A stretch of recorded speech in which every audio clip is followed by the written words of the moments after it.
For my disabled march on Washington, this might be considered a minor,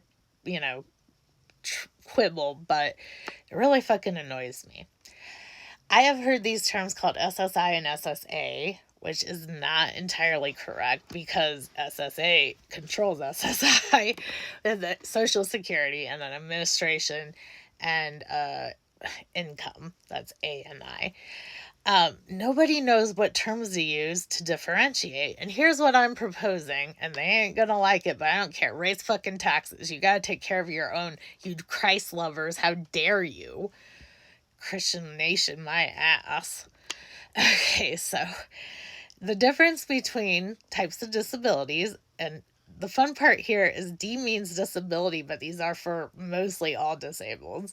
SSDI, you either inherit from a spouse or parents if you are disabled, or you get it when you work 10 years or more. There's some other, pieces, and you'll get between 1,000 and 3,500, I think, per month. You can live. You have all your rights. You can leave the country for a month. They won't ding you. You have a baby, they'll give you more money. Just everything that's fucked over for the SSIs, these people got, so it's kind of like a class system. Guess which one people of color fall on in poverty, because SSI means supplemental security income, I think. And supplemental's in there anyway. And you can get it for not being disabled. It's often given to the elderly who are I can never say poor. Let's just say poor. And it's also given to other people sometimes for being just straight up poor, but it's often given to disabled people who do not meet the qualifications of SSDI. You didn't work long enough. You don't have a spouse or a parent to give it to you. This maxes out. The most you get in the United States is in New Jersey, $1,200 or $1,300. Most of it cuts out around $900. I get $933. What? And, SSI, like I said, we lose all the rights. We can't marry. We can't run for office or hold office. We can't have children without no help. None at all. We can't leave the country more than a month. There's all sorts of shit. And we can, in 20 states, we can be institutionalized and or lose custody just for being on this. So my proposal is this. SSI needs to die.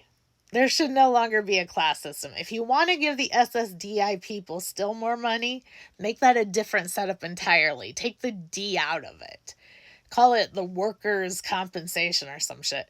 Call it, hey, you did good at life and we like you. And then call us, fuck you, you're too poor and colored usually. I propose this for not just people who are disabled, but for all of us. It is a poverty level program. I think that works out to about, for most of us, under $12,000 a year. The poverty line in the United States is $14,580, which that's an odd amount, but okay. So we're like 2,000 behind that at least, and some people much more. My grandma had a cousin who was much, much younger than her. She died in her 50s of cancer. She was very obese, and she was also, she wasn't blind. She had some other conditions. She just really had trouble working, but she kept trying. When she finally applied for SSI, she got $6 a month. I get $933, but it's not nearly enough. And most everyone I know, there's people who have told me they're homeless and they don't think they'll get SSI, because that's true.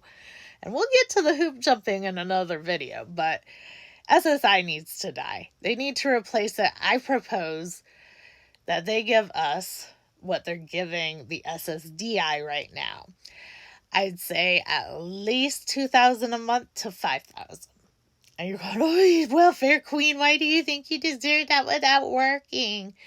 Because you know what? Disabled people are actually really talented. We've had a lot of time to think about what we do.